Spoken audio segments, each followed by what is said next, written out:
uulit-ulitin natin, hindi po ito na isampa sa panahon ni Pangulong Marcos, ni PBBM. Panahon pa po ito mismo ng ama niya, ni dating Pangulong Duterte. Single out sila ng presidente and parang targeted daw po sila ng Marcos administration. Sinabi po ba niya na parang? Ang Bisaya kasi, pero ang pagkakabanggit niya is mahirap talaga na targeted daw sila and sinisingle out ng mahirap kapag sinisingle out ka ng presidente. Parang ganun yung pagkakasabi niya. Okay. Pag ba sinisingle out, ibig po ba sabihin gusto niya mas marami pang madamay? Tandaan po natin, sa warrant of arrest, ang dating Pangulong Duterte ay dinescribe bilang indirect co-perpetrator. So, ang nais niya po ba ay dapat hindi lang ang ama niya ang maaresto?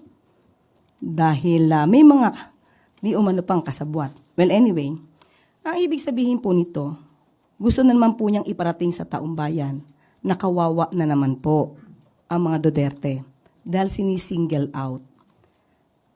Ang warrant of arrest po ay para lamang po kay dating Pangulong Duterte.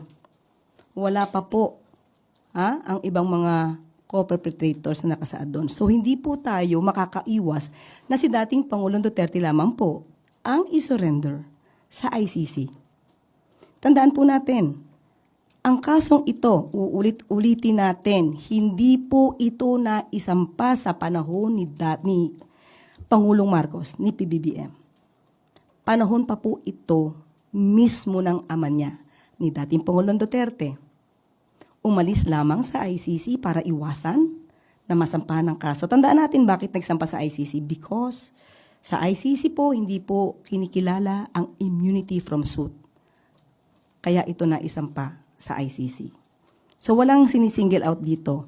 Ang nangyari dito, yung mga kasong dito na tungkol sa crimes against humanity, kagagawan din po ng kanyang ama na ibinibintang sa kanila.